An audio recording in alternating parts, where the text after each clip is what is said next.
ಆತ್ಮೀಯರೇ, ತಮ್ಮೆಲ್ಲರಿಗೂ ACA Vijayapura YouTube ಚಾನಲ್ಗೆ ಸ್ವಾಗತ. ಇದೇ ತಿಂಗಳು ಸೆಪ್ಟೆಂಬರ್ 20 ಪೊಲೀಸ್ ಪರೀಕ್ಷೆ ದಿನಾಂಕವನ್ನು ಪ್ರಕಟಿಸಲಾಗಿದೆ. ಬಹಳ ಜನ ನನ್ನ ಆತ್ಮೀಯ ವಿದ್ಯಾರ್ಥಿಗಳು, ಸ್ಪರ್ಧಾರ್ಥಿಗಳು ಈ ಪೊಲೀಸ್ ಕಾನ್ಸ್ಟೇಬಲ್ ಪರೀಕ್ಷೆಗೆ ಸಂಬಂಧಪಟ್ಟಂಥ ಪ್ರಮುಖ ಅಂಶಗಳನ್ನು ಒಂದು ರಿವಿಷನ್ ಮಾಡಿ ತಿಳಿದಿರಿ. ತಮ್ಮೆಲ್ಲರ ಕೋರಿಕೆಯಂತೆ ನಾನು ಹೆಚ್ಚಿನ ವಿವರಣೆಯನ್ನು ನೀಡದೆ ಈ ಪರೀಕ್ಷಾ ದೃಷ್ಟಿಯಿಂದ ಜಿಕೆದಲ್ಲಿ ಬರ್ತಕ್ಕಂಥ ಭಾರತದ ಸಂವಿಧಾನ, ಭಾರತ ಭೂಗೋಳಶಾಸ್ತ್ರ, ವಿಜ್ಞಾನ ಹೀಗೆ ಹಲವು ವಿಷಯಗಳನ್ನು ಕುರಿತು ರಿವಿಷನ್ ಕ್ಲಾಸ್ ಮಾಡ್ತೀನಿ. ತಾವೆಲ್ಲರೂ ಕೂಡ ಎಲ್ಲ ವಿದ್ಯಾರ್ಥಿಗಳಿಗೆ ಈ ಯೂಟ್ಯೂಬ್ನ ಲಿಂಕ್ ಕಳಿಸಿ ಅವರಿಗೂ ಸಹ ಅದರ ಉಪಯೋಗ ಆಗುತ್ತೆ. ಇದು ಕೇವಲ ಪೊಲೀಸ್ ಪರೀಕ್ಷೆ ಅಲ್ಲದೆ ಮುಂದಿನ PSI, FDA, SDA ಮುಂತಾದ ಸ್ಪರ್ಧಾತ್ಮಕ ಪರೀಕ್ಷೆಗಳು ಕೂಡ ಸಹಾಯ. ಬನ್ನಿ ಇವತ್ತು ಅಂತಹ ಒಂದು ಆಶಯದೊಂದಿಗೆ ಭಾರತದ ಸಂವಿಧಾನದ ರಚನಾ ಕುರಿತು ಸಿಂಪಲ್ ಆಗಿ ಅದನ್ನು ಚರ್ಚೆ ಮಾಡೋಣ. ಈ ಸಂವಿಧಾನದ ರಚನೆ ನೋಡ್ಕೊಂಡಾಗ ಪ್ರಮುಖ ಅಂಶ ಏನು ನೆನಪಿಡಬೇಕು ನೋಡಿ. ಕೆಲವೊಂದು ಪ್ರಮುಖ ಇಸ್ವಿಗಳನ್ನು ಮತ್ತು ಅದರ ಉದ್ದೇಶಗಳನ್ನು ನಾವು ನೆನಪಿಡಬೇಕು. ಒಂದು 1934 ಗೊತ್ತಿರಲಿ, ಇನ್ನೊಂದು 1935 ಇದು ಕೂಡ ಗೊತ್ತಿರಲಿ, ನಂತರ 1938 ಇಸ್ವಿ ಇದನ್ನು ಎಕ್ಸ್ಪ್ರೆಷನ್ ಮಾಡ್ತೀನಿ. ಆಮೇಲೆ ನೆಕ್ಸ್ಟ್ ನೋಡಿ 1940 ಆಗಸ್ಟ್ 8 ಇದು ಗೊತ್ತಿರಲಿ. ನೆಕ್ಸ್ಟ್ 1942 ಮಾರ್ಚ್ 22 ಇದು ಕೂಡ ಗೊತ್ತಿರಲಿ. ನೆಕ್ಸ್ಟ್ 1946 ಮಾರ್ಚ್ 23 ಇದು ಗೊತ್ತಿರಲಿ. ಇದ್ರ ವಿವರಣೆ ಕೊಡ್ತೀನಿ. ನೆಕ್ಸ್ಟ್ ನೋಡಿ ಪ್ರಮುಖವಾದಂಥ ಇಸ್ವಿ 1946 ಡಿಸೆಂಬರ್ 9, ಅದೇ ರೀತಿ 1946 ಡಿಸೆಂಬರ್ 11 ಗೊತ್ತಿರಲಿ. ನೆಕ್ಸ್ಟ್ 1947 ಆಗಸ್ಟ್ 14 ಮತ್ತು ಆಗಸ್ಟ್ 29 ಗೊತ್ತಿರಲಿ. ನಂತರ ಪ್ರಮುಖವಾಗಿ ಬರ್ತಕ್ಕಂಥ ಇಸ್ವಿಗಳು ನೋಡಿ 1949 ನವೆಂಬರ್ 26, ಅದೇ ರೀತಿ 1949 ಜನವರಿ 26. ಇದು ಸುಮ್ಮನೆ ಒಂದು ಪ್ರಮುಖ ಅಂಶಗಳು ನೆನಪಿರ್ತಕ್ಕಂಥ ಒಂದು ಪಟ್ಟಿ. ಇದ್ರ ಜೊತೆ ಒಂದು ವಿವರಣೆಯನ್ನು ಕೊಟ್ಟನಂದ್ರೆ ಇದು ಭಾರತದ ಸಂವಿಧಾನ ರಚನೆ ನಿಮಗೆ ಪ್ರಮುಖ ಅಂಶಗಳಲ್ಲಿ ಕವರ್ ಆಗ್ತವ ನೋಡಿ. ಭಾರತದ ಸಂವಿಧಾನದ ರಚನೆಗೆ ಬೇಡಿಕಿಟ್ಟ ಒಂದು ಅಗತ್ಯತೆ ಕುರಿತು ಬೇಡಿಕಿಟ್ಟ ಮೊದಲ ವ್ಯಕ್ತಿ ಅವರೇ ಯಾರಂದ್ರೆ MN ರಾಯ್ ನೋಡಿ. ಇವರ ರಾಜ್ಯ ಪಶ್ಚಿಮ ಬಂಗಾಳ. ಭಾರತ ಮತ್ತು ಮೆಕ್ಸಿಕೋದಲ್ಲಿ ಕಮ್ಯುನಿಸ್ಟ್ ಪಕ್ಷವನ್ನು ಕಟ್ಟಿದವರು. ಹಾಗೆ ಭಾರತದಲ್ಲಿ ಸಂವಿಧಾನ ರಚನಾ ಸಭೆಯ ಅಗತ್ಯತೆಯನ್ನ ಬ್ರಿಟಿಷರ ಮುಂದೆ ಬೇಡಿಕೆಟ್ಟಂತ ಒಂದು ಪಕ್ಷ ಯಾವುದಂದ್ರೆ ಕಾಂಗ್ರೆಸ್ ಪಕ್ಷ 1935ರಲ್ಲಿ. ಅದೇ ರೀತಿ 1938ರಲ್ಲಿ ಜವಾಹರ್ಲಾಲ್ ನೆಹರು ಅವರು ಕೂಡ ಒಂದು ಸಂವಿಧಾನ ರಚನಾ ಒಂದು ಸಮಿತಿಯ ಬೇಡಿಕೆ ಇಟ್ಟರು. ಅದು ಭಾರತದಲ್ಲಿ ಸಾರ್ವತ್ರಿಕ ವಯಸ್ಕ ಮತದಾನ ಪದ್ಧತಿ ಮೂಲಕ ಆಯ್ಕೆಯಾದಂಥ ಸದಸ್ಯರಿಂದ ಕೂಡಿದ ಸಂವಿಧಾನ ರಚನಾ ಸಭೆಯಿಂದ ಭಾರತ ಸಂವಿಧಾನ ರಚನೆ ಆಗುವಂತ ಬೇಡಿಕೆ ಇಟ್ಟರು. ಇನ್ನು 1940 ಆಗಸ್ಟ್ 8 ಆಗಸ್ಟ್ ಕೋಡೆಗೆ ಕರೀತಾರ. ಇದು ಬಹಳ ಇಂಪಾರ್ಟೆಂಟ್ ಗೊತ್ತಿರಲಿ. ಆಗಸ್ಟ್ ಕೋಡೆಗೆ ಇದನ್ನು ಯಾಕೆ ಕರೀತಾರ ಅಂದ್ರ ಇಲ್ಲಿ ಬೇಡಿಕೆ ನೋಡ್ಕೊಂಡು 1940 ಆಗಸ್ಟ್ 8 ಮೊಟ್ಟ ಮೊದಲ ಬಾರಿಗೆ ಬ್ರಿಟಿಷರು ಭಾರತೀಯರು ಕೂಡ ಸಂವಿಧಾನ ರಚಿಸುವಿರಿ ಅಂತ ಒಪ್ಪಿಕೊಂಡ್ರು. ಮೊದಲ ಬಾರಿ ಒಪ್ಪಿದ್ರಿಂದ ಅದನ್ನು ಆಗಸ್ಟ್ ಕೋಡೆಗೆ ಕರೀತಾರೆ. ಗೊತ್ತಿರಲಿ, ಬ್ರಿಟಿಷರ ಪರವಾಗಿ ಅಂದಿನ ಭಾರತದ ವೈಸರಾಯ ಲಾರ್ಡ್ ಲಿತ್ಗೋ ಇವರು ಒಪ್ಪಿಕೊಂಡರು. ಅದಕ್ಕೆ ಇದನ್ನ ಏನ್ ಕರೀತಾರೆ ಅಂದ್ರೆ ಆಗಸ್ಟ್ ಕೋಡೆಗೆ ಕರೀತಾರೆ. ಹಾಗಾದ್ರೆ ನೆಕ್ಸ್ಟ್ ನೋಡಿ 1942 ಮಾರ್ಚ್ 22 ಇದು ಯಾವ ಆಯೋಗ ಅಂದ್ರ ಕ್ರಿಪ್ಸ್ ಆಯೋಗ. ಯಾವ ಆಯೋಗ? ಕ್ರಿಪ್ಸ್ ಆಯೋಗ. ಇದು ಸರ್ ಸ್ಟ್ಯಾಫೋರ್ಡ್ ಕ್ರಿಪ್ಸ್ ಅವರ ನೇತೃತ್ವದಲ್ಲಿ ಮಾರ್ಚ್ 22, 1942 ರಚನೆಗೆ ಒಂದು ಭಾರತಕ್ಕೆ ಆಗಮಿಸಿದಂತ ಒಂದು ಆಯೋಗ. ಇದು ಆಯೋಗ ಯಾಕೆ ಬರ್ತಂದ್ರ ಈಗಾಗಲೇ ಇಲ್ಲಿ ಒಪ್ಪಿಕೊಡ್ತಿದ್ದು ಮತ್ತು ಇದು ಯಾಕಂದ್ರೆ ಗೊತ್ತಿರಲಿ 1939ರಿಂದ 1945ರವರೆಗೆ ಎರಡನೇ ವಿಶ್ವ ಮಹಾಯುದ್ಧ ನಡೆದಿತ್ತು. ಆ ಯುದ್ಧದಲ್ಲಿ ಭಾರತೀಯರ ಸಹಕಾರ ಯಾರಿಗೆ ಬೇಕಾಗಿತ್ತಂದ್ರ ಬ್ರಿಟಿಷರಿಗೆ ಬೇಕಾಗಿತ್ತು. ಅದಕ್ಕೆ ಇಲ್ಲಿ ಆಗಸ್ಟ್ ಕೋಡೆಗೆಯಲ್ಲಿ ಬ್ರಿಟಿಷ್ ಸರ್ಕಾರ ಒಪ್ಪಿಕೊಂಡಿತ್ತು.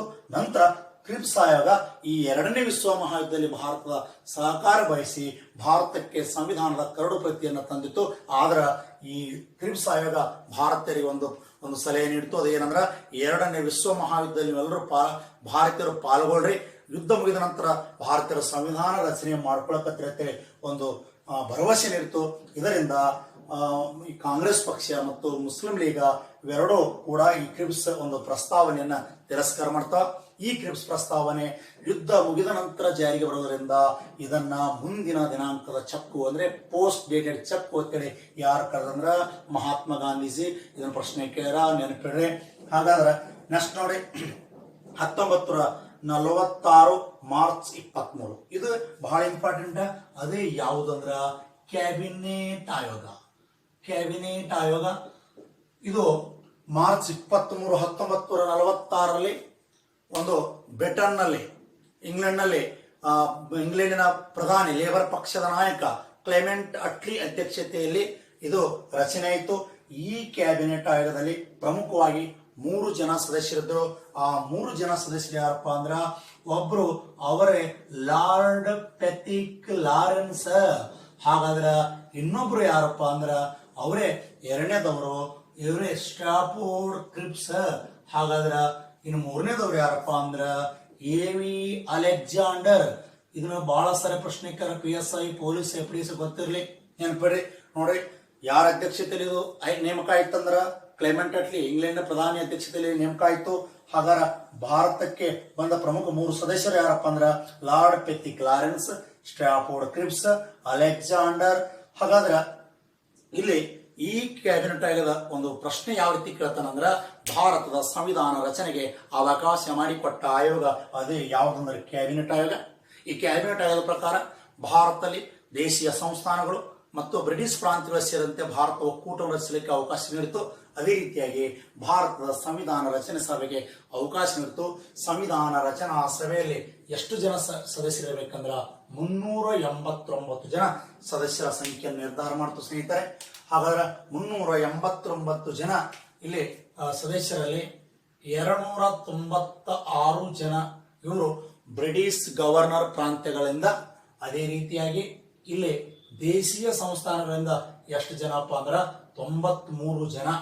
ಹಾಗಾದ್ರೆ ಈ 296 ಜನರಲ್ಲಿ 292 ಜನ ಬ್ರಿಟಿಷ್ ಗವರ್ನರ್ ಪ್ರಾಂತ್ಯಗಳಿಂದ ಆಯ್ಕೆ ಆದರೆ ಇನ್ನು ಪ್ಲಸ್ 4 ಜನ ಎಲ್ಲಪ್ಪ ಅಂದ್ರೆ ಚೀಫ್ ಕಮಿಷನರ್ ಪ್ರಾಂತ್ಯಗಳಿಂದ ಅಂದ್ರ ಇಲ್ಲಿ 4 ಚೀಫ್ ಕಮಿಷನರ್ ಪ್ರಾಂತ್ಯಗಳಿದ್ದು ಅದೇ ಯಾವ್ದಪ್ಪ ಅಂದ್ರ ನಮ್ಮ ಕರ್ನಾಟಕದ ಕೂರ್ಗ, ಆಮೇಲೆ ಅಜ್ಮೀರ ರಾಜಸ್ಥಾನದಲ್ಲಿ ಬರ್ತಕ್ಕಂಥದ್ದು, ಇನ್ನೊಂದು ಯಾವ್ದಪ್ಪ ದೆಹಲಿ ಭಾರತ ಪ್ರಸ್ತುತ ರಾಜಧಾನಿ, ಇನ್ನೊಂದು ಪ್ರಸ್ತುತ ಪಾಕಿಸ್ತಾನದಲ್ಲಿರ್ತಕ್ಕಂಥ ಬಲೂಚಿಸ್ತಾನ. ಈ 4 ಚೀಫ್ ಕಮಿಷನರ್ ಪ್ರಾಂತ್ಯಗಳಿಂದ 4, ಬ್ರಿಟಿಷ್ ಗವರ್ನರ್ ಪ್ರಾಂತ್ಯಗಳಿಂದ 292, ಒಟ್ಟಾರೆ ಬ್ರಿಟಿಷ್ ಪ್ರಾಂತ್ಯಗಳಿಂದ 296. ಇದು ಇವರು ಪರೋಕ್ಷ ಚುನಾವಣೆ ಮೂಲಕ ಆಯ್ಕೆಯಾಗಲು ಅವಕಾಶ ನೀಡಿತು. ಅದೇ ರೀತಿ ದೇಶೀಯ ಸಂಸ್ಥಾನಗಳಿಂದ 93 ಜನ ಸದಸ್ಯರು ನಾಮಕರಣ ಆಗಲಿಕ್ಕೆ ಈ ಕ್ಯಾಬಿನೆಟ್ ಆಯೋಗ ಅವಕಾಶ ಕೊಡ್ತು. 1 ಮಿಲಿಯನ್ ಜನಸಂಖ್ಯೆಗೆ ಒಬ್ಬ ಸದಸ್ಯನ ಆಯ್ಕೆಗೆ ಈ ಕ್ಯಾಬಿನೆಟ್ ಆಯೋಗ ಅವಕಾಶ ಕೊಡ್ತು. ಇಂತಹ ಒಂದು ಸಂವಿಧಾನ ರಚನಾ ಸಭೆಗೆ ಅವಕಾಶ ಮಾಡಿದಂತ ಆಯೋಗ ಯಾವ್ದಪ್ಪ ಅಂದ್ರೆ ಕ್ಯಾಬಿನೆಟ್ ಆಯೋಗ. ಈ ಕ್ಯಾಬಿನೆಟ್ ಆಯೋಗದ ಶಿಫಾರಸಿನಂತೆ 1946 ಜುಲೈ ಮತ್ತು ಆಗಸ್ಟ್ ನಲ್ಲಿ ಚುನಾವಣೆ ನಡೆದು 296 ಜನ ಆಯ್ಕೆ ಆದ್ರೂ ಗೊತ್ತಿರಲಿ. ಹಾಗಾದರೆ ಈ 296 ಜನರಲ್ಲಿ ಪ್ರಮುಖವಾಗಿ ಈ ಕಾಂಗ್ರೆಸ್ ಪಕ್ಷದಿಂದ ಆಯ್ಕೆ ಆದಂತವ್ರು ನೋಡಿ, ಕಾಂಗ್ರೆಸ್ ಪಕ್ಷದಿಂದ ಆಯ್ಕೆ ಆದಂತವ್ರು ಎಷ್ಟು ಜನಪ್ಪ ಅಂದ್ರ 208 ಜನ. ಮುಸ್ಲಿಂ ಲೀಗ್ದಿಂದ ಪ್ರಮುಖವಾಗಿ ಆಯ್ಕೆ ಆದವರು 73 ಜನ. ಇನ್ನು ಸಣ್ಣ ಪುಟ್ಟ ಇತರೆ ಸದಸ್ಯರ ಸಂಖ್ಯೆ ಎಷ್ಟಪ್ಪ ಅಂದ್ರೆ 15 ಜನ. ಹೀಗೆ ಇಲ್ಲಿ 296 ಜನ ಆಯ್ಕೆ ಆದರು ಅಂತಕ್ಕಂಥದ್ದು. ನಮ್ಮ ಭಾರತ ಸಂವಿಧಾನ ಶಿಲ್ಪಿ, ಭಾರತ ಸಂವಿಧಾನ ಪಿತಾಮಹ ಡಾಕ್ಟರ್ BR ಅಂಬೇಡ್ಕರ್ ಅವರು ಇವರು ಬಂಗಾಳ ಪ್ರಾಂತ್ಯದಿಂದ ಈ ಸಂವಿಧಾನ ರಚನಾ ಸಭೆಗೆ ಆಯ್ಕೆ ಆದರು ಅಂತಕ್ಕಂಥದ್ದು. ಹಾಗಾದ್ರೆ ಇಲ್ಲಿ ಪ್ರಮುಖವಾಗಿ ಸಂವಿಧಾನ ರಚನೆಯ ಸಭೆಗೆ ಆಯ್ಕೆಯಾದಂತ ಕೆಲವು ಪ್ರಮುಖ ಸಮುದಾಯದ ಮುಖಂಡರು ನಿಮ್ಗೆ ಗೊತ್ತಿರಲಿ. ಆಂಗ್ಲೋ ಇಂಡಿಯನ್ ನೋಡಿ, ಆಂಗ್ಲೋ ಇಂಡಿಯನ್ ಇಂದ ಭಾಗವಹಿಸಿದಂತ ವ್ಯಕ್ತಿ ಯಾರಪ್ಪ ಅಂದ್ರೆ ಫ್ರಾಂಕ್ ಆಂಥೋನಿ ಗೊತ್ತಿರಲಿ. ಹಾಗಾದ್ರೆ ಇಲ್ಲಿ ಬಹಳ ಸಾರಿ ಪ್ರಶ್ನೆ ಕೇಳುವಂತ ಕಮ್ಯುನಿಸ್ಟ್ ಪಕ್ಷದಿಂದ ಆಯ್ಕೆ ಆದಂತ ವ್ಯಕ್ತಿ ಯಾರ ಸೋಮನಾಥ ಲಹರಿ. ಅದೇ ರೀತಿ ಗೋರ್ಖ ಸಮುದಾಯದಿಂದ ಆಯ್ಕೆಯಾದ ವ್ಯಕ್ತಿ ಯಾರ ಹರಿ ಬಹದ್ದೂರ್ ಬುರಾ. ಅದೇ ರೀತಿ ಸಿಖ್ ಸಮುದಾಯದಿಂದ ಭಾಗವಹಿಸಿದಂತ ವ್ಯಕ್ತಿಗಳು ಸರ್ದಾರ್ ಬಲದೇವ ಸಿಂಗ್, ಸರ್ದಾರ್ ಹುಕುಂ ಸಿಂಗ್, ಸರ್ದಾರ್ ಉಜ್ವಲ್ ಸಿಂಗ್. ಅದೇ ರೀತಿಯಾಗಿ ಕ್ರಿಶ್ಚಿಯನ್ ಸಮುದಾಯದಿಂದ ಆಯ್ಕೆಯಾದಂತಹ ಪ್ರಮುಖ ವ್ಯಕ್ತಿಗಳು ಯಾರಪ್ಪ ಅಂದ್ರೆ ರಾಜಕುಮಾರಿ ಅಮೃತ್ ಕೌರ, ಎಸ್.ಸಿ. ಮುಖರ್ಜಿ, ಜಾನ್ ಮತಾಯ್. ಹಾಗಾದ್ರೆ ಅದೇ ರೀತಿಯಾಗಿ ಪ್ರಮುಖವಾಗಿ ಮುಸ್ಲಿಂ ಸಮುದಾಯದ ಭಾಗವಹಿಸಿದವರು ಯಾರಪ್ಪ ಅಂದ್ರೆ ಇಲ್ಲಿ ಪ್ರಮುಖವಾಗಿ ಚೌಧರಿ ಖಾಲಿ ಕುಸಾನ್, ಮೌಲಾನಾ ಹಸ್ರತ್ ಬೇಗಂ, ಇಸ್ಮಾಯಿಲ್ ಖಾನ್, ಕುದ್ಸಿಯಾಜುಲ್ ರಸುಲಾ ಇವರು ಕೂಡ ಭಾಗವಹಿಸಿದ್ರು. ಹೀಗೆ ಸಂವಿಧಾನ ರಚನಾ ಒಂದು ಸಭೆಗೆ ಆಯ್ಕೆಯಾದವರು. ಇನ್ನು ಪ್ರಮುಖವಾಗಿ ಸಂವಿಧಾನ ರಚನಾ ಸಭೆಗೆ ಆಯ್ಕೆ ಅಂತ ಕರ್ನಾಟಕದಿಂದ ಆಯ್ಕೆಯಾದಂಥ ಪ್ರಮುಖ ವ್ಯಕ್ತಿಗಳು ನಿಮ್ಗೆ ಹೇಳ್ತಾರ. ಈ ಕರ್ನಾಟಕದಿಂದ ಪ್ರಮುಖ 3 ಪ್ರಾಂತ್ಯಗಳು ಗೊತ್ತಿರಬೇಕು ನಿಮಗ. ಒಂದು ಮೈಸೂರು ಪ್ರಾಂತ್ಯದಿಂದ, ಇನ್ನೊಂದು ಯಾವುದಂದ್ರೆ ಎರಡನೇದು ಮುಂಬೈ ಪ್ರಾಂತ್ಯದಿಂದ ಕೂಡ ಆಯ್ಕೆಯಾಗಿದ್ರು. ಯಾಕಂದ್ರೆ ಅವಾಗ ಇನ್ನೂ ವಿಶಾಲ ಕರ್ನಾಟಕ ಜಾರಿ ಬರಲಿಲ್ಲ, ಹರಿದು ಹಂಚಿ ಕನ್ನಡ ಹೋಗಿದ್ರು. ನೆಕ್ಸ್ಟ್ ಇನ್ನೊಂದು ಯಾವ್ದಾದ್ರು ಕೂರ್ಗ್ ಪ್ರಾಂತ್ಯ. ಈ ಪ್ರಾಂತ್ಯಗಳಿಂದ ಇಲ್ಲಿ ಸಂವಿಧಾನ ರಚನಾ ಸಭೆಗೆ ಭಾಗವಹಿಸಿದ್ರು. ಮೈಸೂರು, ಮುಂಬೈ, ಕೂರ್ಗ ಗೊತ್ತಿರಲಿ. ಮೈಸೂರು ಪ್ರಾಂತ್ಯದಿಂದ ಯಾರು ಭಾಗವಹಿಸಿದ್ರು ನೋಡಿ. ಇಲ್ಲಿ ನಾನು ಬರೆದುಕೊಂಡ್ರೆ ಸಮಯ ನಿಮ್ಮ ಎಕ್ಸಾಮ್ ಕಡಿಮೆ ಇರೋದ್ರಿಂದ ಜಸ್ಟ್ ಹೇಳ್ತೇವೆ, ಅದನ್ನ ಕರೆಕ್ಟ್ ನೆನಪಿರಿ. ಮೈಸೂರು ಪ್ರಾಂತ್ಯದಿಂದ ಯಾರಂದ್ರೆ ಇಬ್ರು ರೆಡ್ಡಿಗಳು. ಯಾರಂದ್ರೆ ಒಬ್ಬ ಕೆ.ಸಿ. ರೆಡ್ಡಿ, ಗುರುದೇವ ರೆಡ್ಡಿ, ನೆಕ್ಸ್ಟ್ ಟಿ. ಸಿದ್ದಲಿಂಗಯ್ಯ, ಸಿದ್ದವೀರಪ್ಪ, ಕೃಷ್ಣಮೂರ್ತಿರಾವ, ಕೆಂಗಲ್ ಹನುಮಂತಯ್ಯ, ಟಿ. ಚೆನ್ನಯ್ಯ. ನೋಡಿ, ಸಿಂಪಲ್ ಆಗಿ ನೆನಪಿರಿ. ಅದೇ ರೀತಿಯಾಗಿ ಮುಂಬೈ ಪ್ರಾಂತ್ಯದಿಂದ ಯಾರಂದ್ರ ಎಸ್. ನಿಜಲಿಂಗಪ್ಪ, ಆರ್. ದಿವಾಕರ್. ಕೂರ್ಗ್ ಪ್ರಾಂತ್ಯದಿಂದ ಯಾರು ಅಂದ್ರ ಅವರೇ ಕೆ.ಎಂ. ಪುಣಚ್. ಗೊತ್ತಿರಲಿ ಸ್ನೇಹಿತರೆ, ಈ ಕರ್ನಾಟಕದಿಂದ ಆಯ್ಕೆಯಾದಂತ ಕೆಲವು ಈ ಸದಸ್ಯರಲ್ಲಿ ಮುಖ್ಯಮಂತ್ರಿಗಳಾಗಿದ್ದಾರೆ. ಉದಾಹರಣೆಗೆ ಕೂರ್ಗ್ ಇವತ್ತಿನ ಕೊಡಗು, ಕೆ.ಎಂ. ಪುಣಚ್ ಅವರು ಕೊಡಗಿನ ಮೊದಲ ಮುಖ್ಯಮಂತ್ರಿ ಆಗಿದ್ದರು. ಅದೇ ರೀತಿ ಮೈಸೂರು ಪ್ರಾಂತ್ಯದಿಂದ ಆದಂತ ಇಬ್ರು, ಒಬ್ರು ಕೆ.ಸಿ. ರೆಡ್ಡಿ. ನೋಡಿ, ಮೈಸೂರು ರಾಜ್ಯದ ಮೊದಲ ಮುಖ್ಯಮಂತ್ರಿ ಯಾರು? ಕೆ.ಸಿ. ರೆಡ್ಡಿ. ಕೋಲಾರ ಜಿಲ್ಲೆದವರು ಕೈಸಂಬಳ್ಳಿ ಚಂಗಲರಾಯರೆಡ್ಡಿ ಅಂತಕ್ಕಂಥವ್ರು. ಅದೇ ರೀತಿ ಕೆಂಗಲ್ ಹನುಮಂತಯ್ಯ ಅವರು ಕರ್ನಾಟಕದ ಮೊದಲ ಚುನಾಯಿತ ಮುಖ್ಯಮಂತ್ರಿ. ಇಲ್ಲಿ ಸಂವಿಧಾನ ರಚನಾ ಸಭೆಗಳು ಮೈಸೂರು ಪ್ರಾಂತ್ಯದ ಭಾಗವಹಿಸಿದ್ರು. ಕರ್ನಾಟಕದ ಮೊದಲ ಚುನಾಯಿತ ಮುಖ್ಯಮಂತ್ರಿ. ಕರ್ನಾಟಕದ ಭವ್ಯ ಕಟ್ಟಡವಾದ ವಿಧಾನಸೌಧವನ್ನು ಕಟ್ಟಿಸಿದವರು ಯಾರಪ್ಪ ಅಂದ್ರೆ ಕೆಂಗಲ್ ಹನುಮಂತಯ್ಯ. ಗೊತ್ತಿರಲಿ. ವಿಶೇಷವಾಗಿ ನೋಡಿ, ಮುಂಬೈ ಪ್ರಾಂತ್ಯದ ಎಸ್. ನಿಜಲಿಂಗಪ್ಪ ಅವರು ಕೂಡ ಕರ್ನಾಟಕದ ಮುಖ್ಯಮಂತ್ರಿಯಾಗಿದ್ದಾರೆ. ಹಾಗಾದ್ರೆ ಇಂಥ ಎಸ್. ನಿಜಲಿಂಗಪ್ಪರ ವಿಶೇಷ ಅಂದ್ರೆ ಫಜಲ್ ಅಲಿ ಆಯೋಗದ ಶಿಫಾರಸಿನ ಮೇರೆಗೆ ಕರ್ನಾಟಕ ಏಕೀಕರಣವಾಗಿ ವಿಶಾಲ ಮೈಸೂರು ರಾಜ್ಯ 1956 ನವೆಂಬರ್ 1ಕ್ಕೆ ಜಾರಿ ಬರ್ತಲ್ಲ. ಹೀಗೆ ವಿಶಾಲ ಮೈಸೂರು ರಾಜ್ಯದ ಮೊದಲ ಮುಖ್ಯಮಂತ್ರಿ ಯಾರಂದ್ರೆ ಎಸ್. ನಿಜಲಿಂಗಪ್ಪ. ಕರ್ನಾಟಕದ ನಿರ್ಮಾಪಕ ಅಂತ ಇವ್ರಿಗೆ ಕರೀತಾರೆ, ಗೊತ್ತಿರಲಿ. ಹೀಗೆ ಕರ್ನಾಟಕದಿಂದ ಕೂಡ ಭಾಗವಹಿಸಿದ್ರು. ಅದೇ ರೀತಿ ಈ ಸಂವಿಧಾನ ರಚನಾ ಸಭೆಯಲ್ಲಿ ಭಾಗವಹಿಸಿದಂತ ಪ್ರಮುಖ ಮಹಿಳೆಯರ ಸಂಖ್ಯೆ ಅಷ್ಟಂದ್ರೆ ಇಲ್ಲಿ ಒಟ್ಟಾರೆ 15 ಜನ ಮಹಿಳೆಯರು ಭಾಗವಹಿಸಿದ್ರು. ಹಂತದಲ್ಲಿ ಪ್ರಮುಖ ಮಹಿಳೆಯರು ಯಾರಪ್ಪ ಅಂದ್ರೆ ರಾಜಕುಮಾರಿ ಅಮೃತ್ ಕೌರ, ವಿಜಯಲಕ್ಷ್ಮಿ ಪಂಡಿತ, ಅದೇ ರೀತಿ ರೇಣುಕಾ ರಾಯ್, ಅದೇ ರೀತಿಯಾಗಿ ಪ್ರಮುಖವಾಗಿ ಸರೋಜಿನಿ ನಾಯ್ಡು, ಆಮೇಲೆ ಸುಚೇತಾ ಕೃಪಲಾನಿ ಅವರು ಭಾಗವಹಿಸಿದ್ರು. ಇವ್ರ ಬಗ್ಗೆ ಸ್ವಲ್ಪ ಮಾಹಿತಿ ಗೊತ್ತಿರಲಿ ಪರೀಕ್ಷೆ ದೃಷ್ಟಿಯಿಂದ. ಇವರು ಜವಾಹರ್ಲಾಲ್ ನೆಹರು ಅವರ ಸಹೋದರಿಯಾದಂಥ ವಿಜಯಲಕ್ಷ್ಮಿ ಪಂಡಿತ್ ಅವರು ವಿಶ್ವಸಂಸ್ಥೆಯ ಸಾಮಾನ್ಯ ಸಭೆಯ ಒಂದು 8ನೇ ಸಭೆಯ ಅಧ್ಯಕ್ಷರಾಗಿ ಆದಂಥ ಏಕೈಕ ಮಹಿಳೆಯವರು. ಅದೇ ರೀತಿಯಾಗಿ ಹಲವು ದೇಶಗಳ ರಾಯಭಾರಿ ಕೂಡ ಆಗಿರೋರು. ಅದೇ ರೀತಿಯಾಗಿ ಸರೋಜಿನಿ ನಾಯ್ಡು ಅವರ ಬಗ್ಗೆ ಗೊತ್ತಿರಲಿ. ಭಾರತದ ರಾಜ್ಯವೊಂದರ ಮೊದಲ ಮಹಿಳಾ ರಾಜ್ಯಪಾಲರು ಯಾರಪ್ಪ ಅಂದ್ರೆ ಸರೋಜಿನಿ ನಾಯ್ಡು. ಹೌದಾ? ಹಾಗಾದ್ರೆ ಭಾರತದಲ್ಲಿ ಕಾಂಗ್ರೆಸ್ ಅಧಿವೇಶನದ ಅಧ್ಯಕ್ಷತೆ ವಹಿಸಿದ ಭಾರತೀಯ ಮೊದಲ ಮಹಿಳೆ ಯಾರಪ್ಪ ಅಂದ್ರೆ ಸರೋಜಿನಿ ನಾಯ್ಡು. ಬರೇ ಮಹಿಳೆ ಕೇಂದ್ರ ಅನ್ವೇಷಣೆ 1917ರಲ್ಲಿ, 1920ರಲ್ಲಿ ಭಾರತೀಯ ಮಹಿಳೆ ಅಂದ್ರೆ ಸರೋಜಿನಿ ನಾಯ್ಡು. ಇವರನ್ನ ಭಾರತ ಕೋಗಿಲೆ ಅಂತ ಕರೀತಾರ.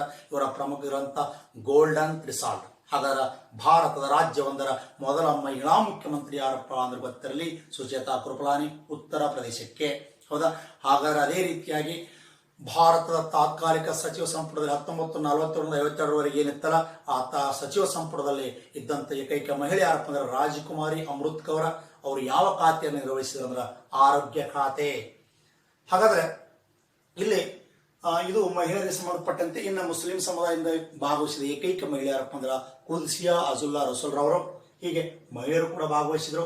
ಹೀಗೆ ಸಂವಿಧಾನ ರಚನಾ ಸಭೆಗೆ ಚುನಾವಣೆ ಕೂಡ ನಡೆದು ಆಯ್ಕೆಯಾದ ನಂತರ ಪ್ರಮುಖವಾಗಿ ಗೊತ್ತಿರಲಿ ಸಂವಿಧಾನ ರಚನಾ ಸಭೆ ಚಿಹ್ನೆಯಲ್ಲಿರುವ ಪ್ರಾಣಿ ಯಾವ್ದು ನಿಮ್ಮ ಪ್ರಶ್ನೆ ಕೇಳ್ತಾರ, ಅದೇ ಆನೆ ಅಂತಕ್ಕಂಥದ್ದು ಈಗಾಗಲೇ ಪ್ರಶ್ನೆ ಕೇಳಿದ್ರು.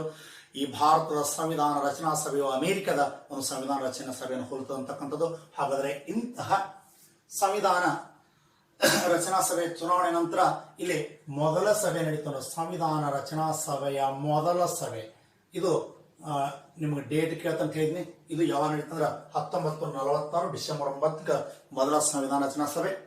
ಈ ಸಭೆಯ ಒಂದು ತಾತ್ಕಾಲಿಕ ಹಂಗಾಮಿ ಅಧ್ಯಕ್ಷನಾಗಿ ಯಾರು ಆಯ್ಕೆ ಆದ್ರಪ್ಪ ಅಂದ್ರೆ ಸಚ್ಚಿದಾನಂದ ಸಿನ್ಹಾ. ನೋಡಿ, ಇವರು ಆಯ್ಕೆ ಆದರು. ಆಕ್ಚುಲಿ ಡಾಕ್ಟರ್ ಬಾಬು ರಾಜೇಂದ್ರ ಪ್ರಸಾದ್ ಅವರು ಆಯ್ಕೆ ಆಗಬೇಕಾಗಿತ್ತು. ಅವರು ಜ್ವರದಿಂದ ಬಳಲುವುದರಿಂದ BN ರಾಯ್ ಅವರ ಸಲಹೆ ಮೇರೆಗೆ ಇಲ್ಲಿ ಇವರೇನಪ್ಪ ಅಂದ್ರೆ ಆಯ್ಕೆ ಆಗ್ತಾರೆ ಹಂಗಾಮಿಯಾಗಿ. ಎರಡನೆಯ ನಂತರ ಸಂವಿಧಾನ ರಚನಾ ಸಭೆ 2ನೇ ಸಭೆ ನಡೀತಾ ಸ್ನೇಹಿತರೆ 1946 ಡಿಸೆಂಬರ್ 11ಕ್ಕೆ. ಇವೆರಡೂ ಸಭೆಗಳು ಕೂಡ ದೆಹಲಿಯ ಪಾರ್ಲಿಮೆಂಟ್ನ ಸೆಂಟ್ರಲ್ ಹಾಲ್ನಲ್ಲಿ ನಡೀತಾವ. ಈ 1946 ಡಿಸೆಂಬರ್ 11ಕ್ಕೆ ನಡೆದ ಒಂದು ಸಭೆಯಲ್ಲಿ ಶಾಶ್ವತ ಅಧ್ಯಕ್ಷನಾಗಿ ಯಾರಪ್ಪ ಅಂದ್ರೆ ಡಾಕ್ಟರ್ ಬಾಬು ರಾಜೇಂದ್ರ ಪ್ರಸಾದ್ ಅವರು ಆಯ್ಕೆ ಆದರು. ಇವರು ಶಾಶ್ವತ ಅಧ್ಯಕ್ಷರು. ಹಾಗಾದ್ರೆ ಉಪಾಧ್ಯಕ್ಷರು ಯಾರಪ್ಪ ಅಂದ್ರೆ SC ಮುಖರ್ಜಿ. ಹಾಗಾದ್ರೆ ಸಂವಿಧಾನ ರಚನೆ ಸಭೆಯ ಸಲಹೆಗಾರ ಎಂದ್ರ ನಮ್ಮ ಕರ್ನಾಟಕದ ಹೆಮ್ಮೆಯ ಪುತ್ರ ದಕ್ಷಿಣ ಕನ್ನಡದವರು. ಅವರೇ ಯಾರಪ್ಪ ಅಂದ್ರ BN ರಾಯ್ ಅವರು. ಹೌದಾ? ಹೀಗೆ ಸಂವಿಧಾನ ರಚನಾ ಸಭೆ ಆಯ್ತು. ಹೀಗಾಗಿ ಈಗ ಸಂವಿಧಾನ ರಚನಾ ಸಭೆ ನಂತರ ಇದೇ ಗೊತ್ತಿರಿದೆ ಡಿಸೆಂಬರ್, ಇದೊಂದು ನೆನಪಿಡಿ, 1946 ಡಿಸೆಂಬರ್ 13 ಈ ಸಭೆಯಲ್ಲಿ ವಿಶೇಷವಾಗಿ ಏನಪ್ಪಾ ಅಂದ್ರೆ ಸಂವಿಧಾನ ರಚನಾ ಸಭೆಯಲ್ಲಿ ಧ್ಯೇಯಗಳ ನಿರ್ಣಯ ಅಂದ್ರ ಪ್ರಸ್ತಾವನೆ, ಭಾರತದ ಸಂವಿಧಾನ ಪ್ರಸ್ತಾವನೆ ನೀಡಿದವರು ಯಾರಪ್ಪ ಅಂದ್ರೆ ಭಾರತ ಮೊದಲ ಪ್ರಧಾನಿ ಜವಾಹರಲಾಲ್ ನೆಹರು ಅವರು. ಧ್ಯೇಯಗಳ ನಿರ್ಣಯ ಹೆಸರಲ್ಲಿ ಮೊಟ್ಟ ಮೊದಲ ಬಾರಿಗೆ 1946 ಡಿಸೆಂಬರ್ 13ಕ್ಕೆ ಈ ಪ್ರಸ್ತಾವನೆಯನ್ನ ಸಂವಿಧಾನ ರಚನೆಗೆ ಸಲ್ಲಿಸಿರುವಂತಕ್ಕಂಥದ್ದು. ಹಾಗಾದ್ರೆ ಇಲ್ಲಿ ಈ ರೀತಿ ಸಭೆಗಳ ನಡೆದ ನಂತರ ನೆಕ್ಸ್ಟ್ ಭಾರತದ ಒಂದು ಸಂವಿಧಾನ ರಚಿಸಲು ಹಲವು ಸಮಿತಿಗಳ ನೇಮಕ ಅವಶ್ಯ ಇತ್ತು. ಹೀಗೆ ಪ್ರಮುಖವಾಗಿ 22 ಸಮಿತಿಗಳನ್ನ ಸಂವಿಧಾನ ರಚನೆಗಾಗಿ ನೇಮಕ ಮಾಡಿದ್ರು. ಹೌದಾ? ಹಾಗಾದ್ರಲ್ಲಿ ಪ್ರಮುಖ ಸಮಿತಿಗಳು ನೋಡಿ, ಆಗಸ್ಟ್ 14, 1947ಕ್ಕೆ ಹಲವು ಸಮಿತಿಗಳ ನೇಮಕ ಮಾಡಿದ್ರ. ಕರಡು ಸಮಿತಿಯನ್ನ ಆಗಸ್ಟ್ 29ಕ್ಕೆ ನೇಮಕ ಮಾಡ್ತಾರೆ. ನೋಡಿ, ಕರಡು ಸಮಿತಿ ನೇಮಕ ಮಾಡೋದ್ರಿಂದ ಆಗಸ್ಟ್ 29, 1947. ಕರಡು ಸಮಿತಿಯನ್ನು ಹೊರತುಪಡಿಸಿ ಉಳಿದ ಸಮಿತಿಗಳನ್ನ ಯಾವ ನೇಮಕ ಮಾಡೋದು ಅಂದ್ರೆ 1947 ಆಗಸ್ಟ್ 14. ಹಾಗಾದ್ರೆ ನಿಮ್ಮ ಪರೀಕ್ಷಾ ದೃಷ್ಟಿಯಿಂದ ಪ್ರಮುಖ ಸಮಿತಿಗಳು ನಿಮ್ಗೆ ಗೊತ್ತಿರಲಿ. ಅದು ಯಾವಪ್ಪ ಅಂದ್ರೆ ಮೂಲಭೂತ ಹಕ್ಕುಗಳ ಸಮಿತಿ. ಬಹಳ ಸಾರಿ ಪ್ರಶ್ನೆ ಕೇಳ ನೋಡ್ರಿ. ಮೂಲಭೂತ ಹಕ್ಕುಗಳ ಸಮಿತಿಯ ಒಂದು ಅಧ್ಯಕ್ಷರು ಯಾರಪ್ಪ ಅಂದ್ರೆ ಅವರೇ ಸರ್ದಾರ್ ವಲ್ಲಭಾಯ್ ಪಟೇಲ್ ರವರು. ಸರ್ದಾರ್ ವಲ್ಲಭಾಯ್ ಪಟೇಲ್ ರವರು ಏನಾಗ್ತಾರೆ, ಅದರ ಅಧ್ಯಕ್ಷರಾದರು. ಅದೇ ರೀತಿ ಇಲ್ಲಿ ಪ್ರಮುಖವಾಗಿ ಮೂಲಭೂತ ಹಕ್ಕುಗಳ ಸಮಿತಿ ಜೊತೆ ಅಲ್ಪಸಂಖ್ಯಾತರ ಬುಡಕಟ್ಟು ವರ್ಗದವರ ಸಮಿತಿ ಅಧ್ಯಕ್ಷ ಕೂಡ ಯಾರಪ್ಪ ಪಟೇಲ್. ಹಾಗಾದ್ರೆ ಕೇಂದ್ರ ಸಂವಿಧಾನ ಇಲ್ಲಿ ಪ್ರಾಂತೀಯ ಸಮಿತಿ ಅಧ್ಯಕ್ಷ ಕೂಡ ಯಾರಪ್ಪ ಅಂದ್ರೆ ಸರ್ದಾರ್ ವಲ್ಲಭಾಯ್ ಪಟೇಲ್. ಅದೇ ರೀತಿಯಾಗಿ ಚಾಲನಾ ಸಮಿತಿ, ನಿಯಮ ರಚನಾ ಸಮಿತಿ, ರಾಷ್ಟ್ರ ಧ್ವಜಕ್ಕೆ ಸಂಬಂಧಪಟ್ಟಂತ ತಾತ್ಕಾಲಿಕ ಸಮಿತಿ, ರಾಜ್ಯಗಳೊಂದಿಗೆ ಸಂಧಾನ ಸಮಿತಿ, ಹಣಕಾಸು ಮತ್ತು ಸಿಬ್ಬಂದಿ ಸಮಿತಿ ಅಧ್ಯಕ್ಷರು ಕೂಡ ಯಾರಪ್ಪ ಅಂದ್ರೆ ಡಾಕ್ಟರ್ ಬಾಬು ರಾಜೇಂದ್ರ ಪ್ರಸಾದ್. ಹೆಚ್ಚು ಸಮಿತಿಗಳಿಗೆ ಅಧ್ಯಕ್ಷರಾದಂಥ ವ್ಯಕ್ತಿ ಯಾರಂದ್ರೆ ಡಾಕ್ಟರ್ ಬಾಬು ರಾಜೇಂದ್ರ ಪ್ರಸಾದ್ ಗೊತ್ತಿರಲಿ ತಮಗೆ. ಅದೇ ರೀತಿಯಾಗಿ ಇಲ್ಲಿ ಕೇಂದ್ರ ಸಂವಿಧಾನ ಸಮಿತಿ, ರಾಜ್ಯಗಳ ಸಮಿತಿ, ಕೇಂದ್ರ ಅಧಿಕಾರಗಳ ಸಮಿತಿ ಅಧ್ಯಕ್ಷರು ಯಾರಂದ್ರೆ ಜವಾಹರಲಾಲ್ ನೆಹರು ಅವರಾಗಿದ್ದರು. ಸದನ ಸಮಿತಿ ಅಧ್ಯಕ್ಷರು ಯಾರಂದ್ರೆ ಪಟ್ಟಾಭಿ ಸೀತಾರಾಮಯ್ಯ. ಆಮೇಲೆ ಕರಡು ವಿಶೇಷ ಪರಿಶೀಲನಾ ಸಮಿತಿ ಅಧ್ಯಕ್ಷರಾದ್ರ ಇಲ್ಲಿ ಅಲ್ಲಾಡಿ ಕೃಷ್ಣಸ್ವಾಮಿ ಅಯ್ಯರ್.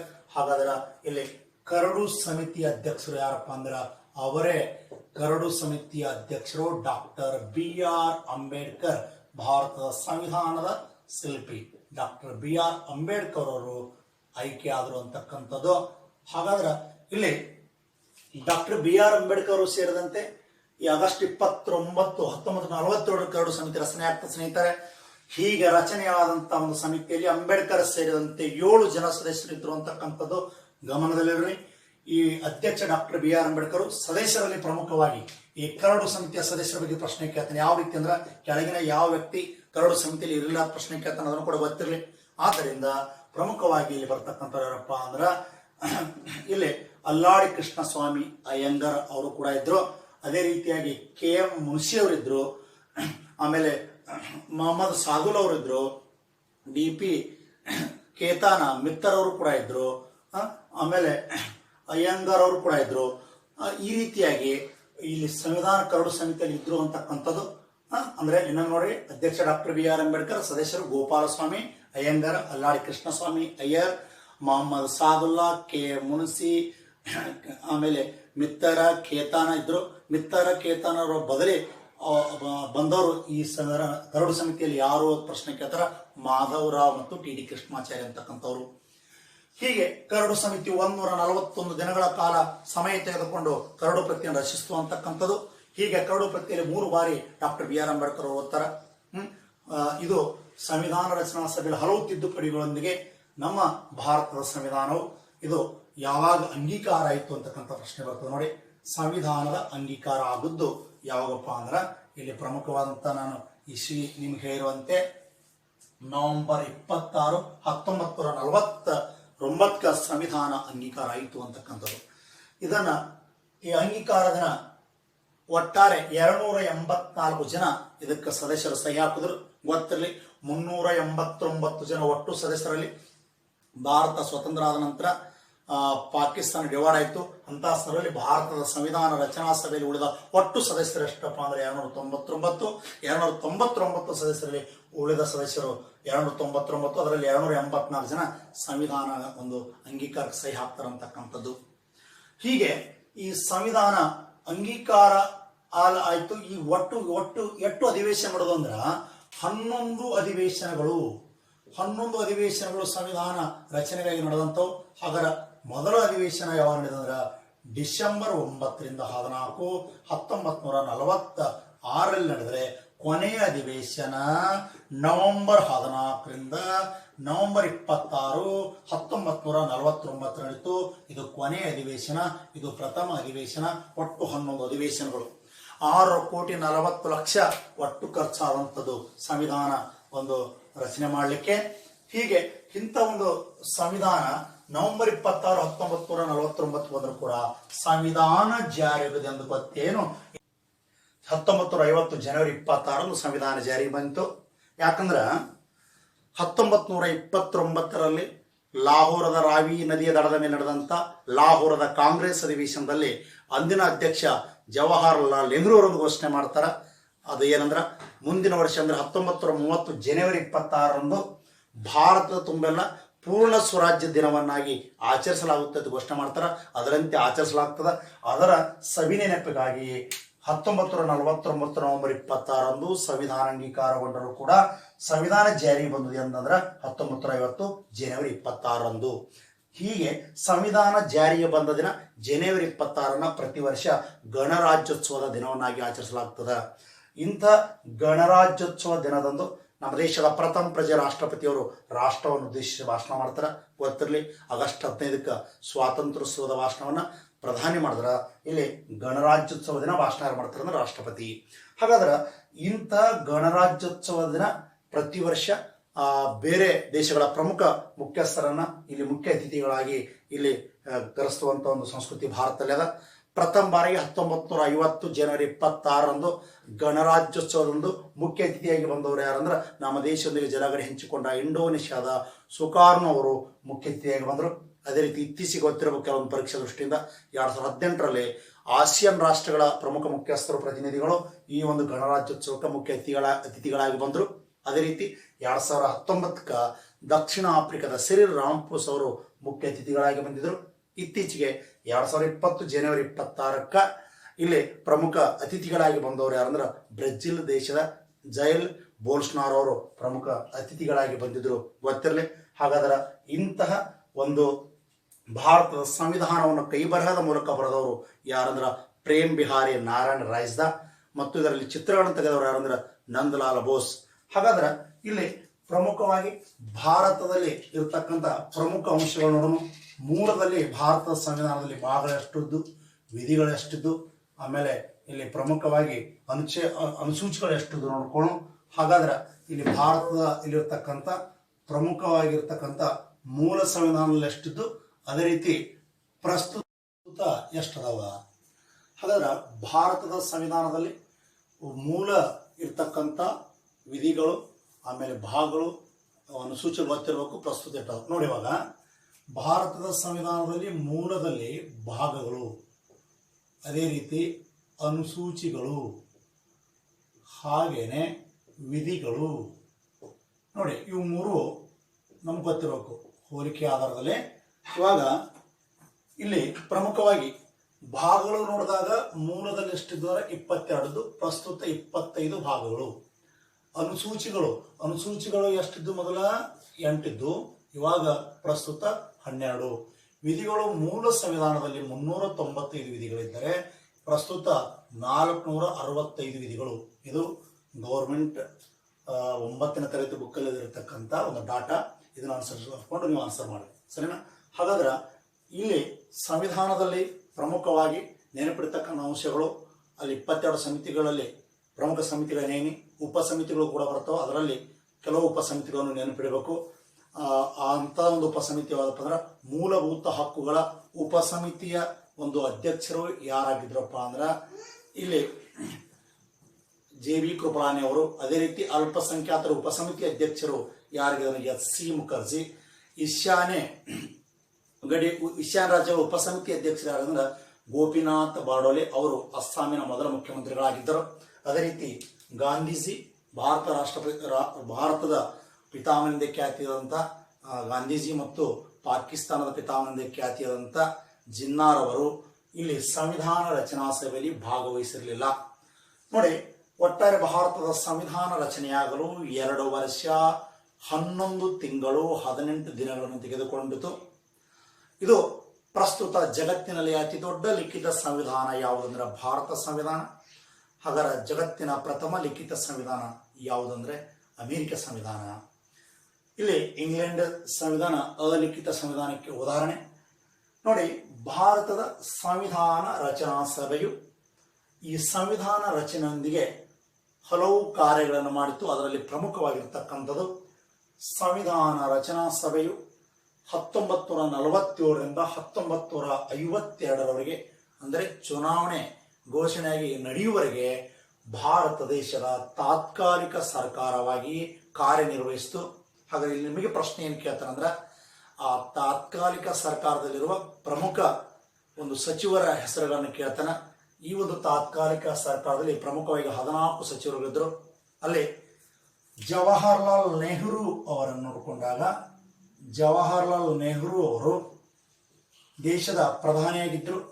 ಆಮೇಲೆ ಕಾಮನ್ವೆಲ್ತ್ ಸಂಬಂಧಗಳು, ಆಮೇಲೆ ವಿದೇಶಾಂಗ ಖಾತೆ, ಅದೇ ರೀತಿಯಾಗಿ ವೈಜ್ಞಾನಿಕ ಸಂಶೋಧನೆ ಇವೆಲ್ಲವೂ ಕೂಡ ಜವಾಹರ್ಲಾಲ್ ನೆಹರು ಅವರ ಜವಾಬ್ದಾರಿಯಾಗಿದ್ದವು. ಅದೇ ರೀತಿ ಭಾರತದ ಮೊದಲ ಉಪ ಪ್ರಧಾನಿ, ರಾಜ್ಯಗಳು ಮತ್ತು ಪ್ರಸಾರ, ಆಮೇಲೆ ಗೃಹ ಸಚಿವ ಖಾತೆಯನ್ನು ಯಾರು ವಹಿಸಿಕೊಂಡ್ರಂದ್ರೆ ಅವರೇ ಭಾರತದ ಉಕ್ಕಿನ ಮನುಷ್ಯ, ಭಾರತದ ಏಕೀಕರಣ ಶಿಲ್ಪಿ ಎಂದೇ ಖ್ಯಾತಿಯಂಥ ಸರ್ದಾರ್ ವಲ್ಲಭಾಯ್ ಪಟೇಲ್. ಹಾಗಾದರೆ ಡಾಕ್ಟರ್ ಬಾಬು ರಾಜೇಂದ್ರ ಪ್ರಸಾದ್ ಅವರ ಆಹಾರ ಮತ್ತು ಕೃಷಿ ಸಚಿವರಾಗಿದ್ದರು. ಅದೇ ರೀತಿ ಶಿಕ್ಷಣ ಸಚಿವರಾದಂಥವ್ರು ಯಾರಪ್ಪ ಅಂದ್ರೆ ಖ್ಯಾತ ಮೌಲಾನ್ ಅಬ್ದುಲ್ ಕಲಾಂ ಆಜಾದ್. ಕಾರ್ಮಿಕ ಸಚಿವರಾಗಿ ಜಗಜೀವನ್ ರಾಮ್ ಅವರು ಆಗಿದ್ದರು. ಕಾನೂನು ಸಚಿವರಾಗಿ ಡಾಕ್ಟರ್ BR ಅಂಬೇಡ್ಕರ್. ಆಮೇಲೆ ಆರೋಗ್ಯ ಸಚಿವ ಖಾತೆ ನಿರ್ವಹಿಸೋರು ಯಾರಪ್ಪ ಅಂದ್ರೆ ಅವರೇ ರಾಜ್ಕುಮಾರ್ ಅಮೃತ್ ಕೌರ್. ಗೊತ್ತಿರಲಿ, ಇವರು ಈ ಸಚಿವ ಸಂಪುಟದಲ್ಲಿಂತ ಏಕೈಕ ಮಹಿಳೆ. ಹಾಗಾದ್ರೆ ಅದೇ ರೀತಿ ಹಣಕಾಸು ಸಚಿವರಾಗಿ ಯಾರಪ್ಪ ಅಂದ್ರೆ RK ಷಣ್ಮುಖಂ ಚೆಟ್ಟಿ. ಅದೇ ರೀತಿಯಾಗಿ ಶ್ಯಾಮ್ ಪ್ರಸಾದ್ ಮುಖರ್ಜಿ ಅವರು ಕೈಗಾರಿಕೆ ಸಚಿವರಾಗಿದ್ದರು. ಇನ್ನು ಇಲ್ಲಿ ಕಾನೂನು ಸಚಿವರಾಗಿ ಯಾರಂದ್ರೆ ಡಾಕ್ಟರ್ BR ಅಂಬೇಡ್ಕರ್ ಅವರು ಒಂದು ಖಾತೆ ನಿರ್ವಹಿಸಿದರು.